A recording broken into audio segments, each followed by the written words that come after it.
Pemirsa, Indonesia akhirnya memiliki bank emas atau bullion bank untuk pertama kalinya. Targetnya cukup tinggi, yaitu meningkatkan produk domestik bruto PDB hingga 245 triliun serta menciptakan 1,8 juta lapangan pekerjaan.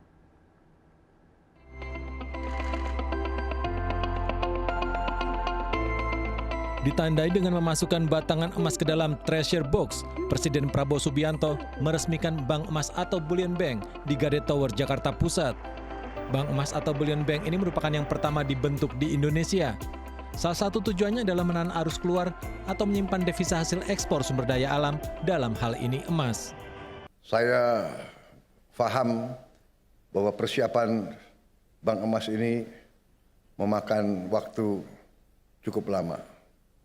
Kalau tidak salah, lebih dari 4 tahun. Takdir saya bahwa saya yang resmikan.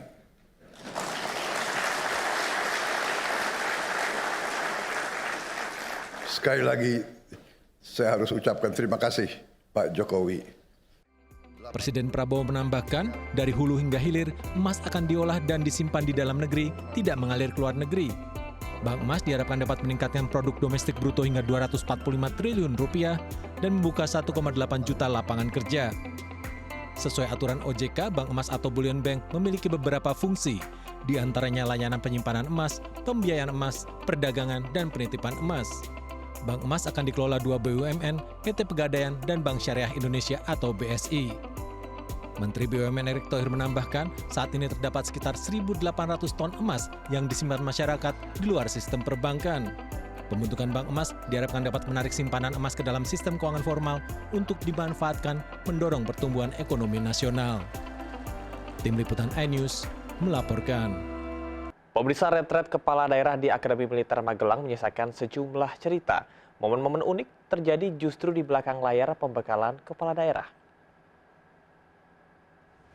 Teman-teman, inilah nasib kalau bapak-bapak disuruh pakai setrika uap.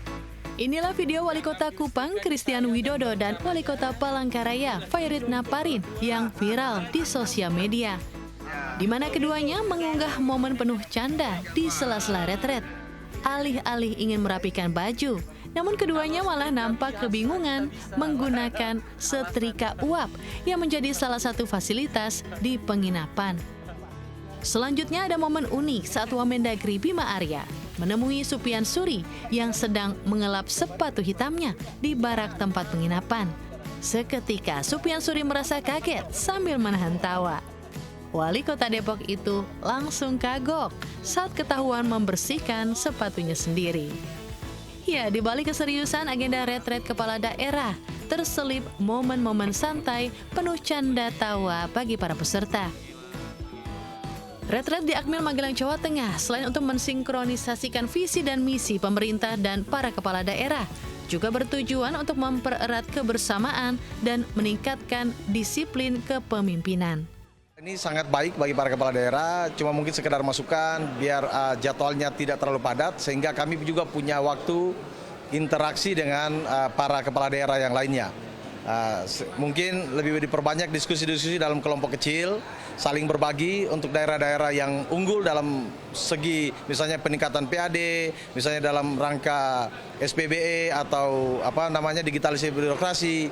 Ketika orang-orang ini, para kepala daerah ini punya kemajuan daerahnya bisa di-sharing dengan kepala-kepala daerah yang lain.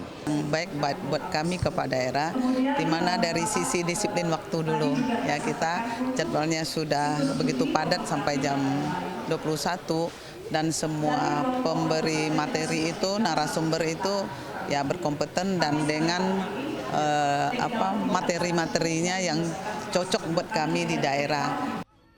Harapannya dalam periode ke depan, Indonesia memiliki para pemimpin yang bisa diandalkan dan menjadi tumpuan yang baik bagi masyarakatnya. Tim Liputan melaporkan.